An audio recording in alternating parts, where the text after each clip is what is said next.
What Yeah, absolutely. is the greatest foreign policy threat to us today? What can we do about it? I mean, right now it's nuclear war, and I don't think this is getting enough coverage whatsoever. This situation in Ukraine has gone completely and totally off the rails. Look, I'm against everything that Vladimir Putin has done. He invaded a country, he started killing people. That should be condemned in the strongest possible way. But since that happened, and we talked in the last segment about how we're weak on the world stage, Putin had enough money in the bank because of what we did with our energy sector to conduct this invasion. However, once this invasion started, we took the stance that we were going to throw the kitchen sink of sanctions at Vladimir Putin, giving no room whatsoever for any kind of an off ramp. And then we are going to have extremely dangerous rhetoric. We've had Joe Biden say that we're at war. We've had members of Congress say we're at war with no declaration of war. Biden's using this regime change rhetoric, saying that Vladimir Putin can't remain in power, calling him a dictator, the same language we used for Saddam, the same language we used for Gaddafi.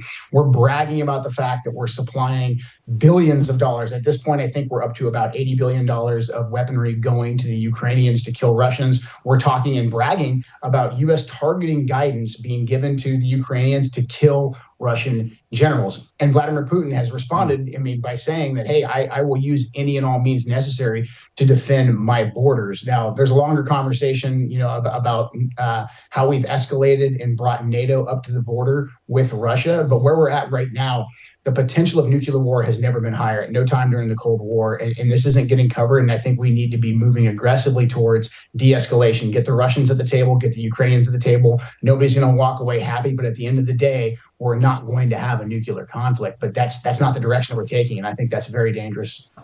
I heard a term the other day, and I want to run it by you, the former Green Beret, and you just sort of used it. You said that we need like an off-ramp, and putting too many sanctions on took away an off-ramp. I want to get your take on that. But I also heard this term, a save face.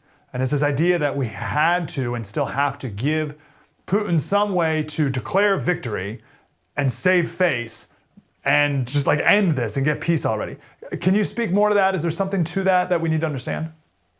Yeah, certainly. I mean, look, our sanctions initially, it was a decent stick to wield. However, Putin knew that we were kind of hollowed out. He knew that we were weak at home. He had seen the way that Biden handled, well, not just the previous 40 years in government, but he had handled the Afghan withdrawal in particular. So he knew that we were a little weak, but then also he knew our economy was weak. But with the sanctions package, we just threw it at him. I think throwing about half those sanctions at him and not taking him off the world banking system, but threatening to take him off the world banking system, I think that would have been a good way to go. That you don't want to throw down all of your cards at once when you're playing any kind of a poker or whatever. So have some means to get him to the negotiating table. But then, yeah, he does need to save face. And look, at the end of the day, like I said, everything that Putin has done has been wrong. However, we have expanded NATO. We violated the containment doctrine of the Cold War, and we expanded NATO right up to his border. We conducted color revolutions and armed people on his border. Now, if Putin had done the same thing in Mexico City or in Quebec, I'm pretty sure we'd have something to say about it. So understanding where your adversary is coming from is absolutely key. And so I think we do need to give him a way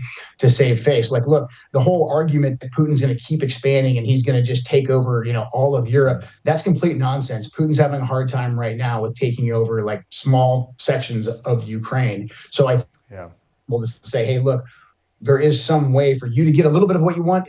Maybe it's getting the Russian-speaking parts of Ukraine. Now, obviously, the Ukrainians get a vote and all that. But we do need to allow him to save some face, as in he fought us to the negotiating table too. And look, at the end of the day, if this gets us to avoid a world war, that's fine. And the same thing with Zelensky. Like the idea that this little country of Ukraine is ever going to be able to stand up on its own to Russia is completely absurd. It's devoid of any knowledge of geography, history, culture. The only reason Ukraine's making a stand right now is because we are supplying them with weaponry and with targeting guidance. The second all that goes away, Zelensky, he's more or less going to have to do what we say. So we should be using our aid package offensively to get him to the negotiating table, saying, hey, we're not going to completely abandon you, but we're not going to let you call all the shots here. Great. Can we get Joe Kent to Congress, please, for the love of Pete?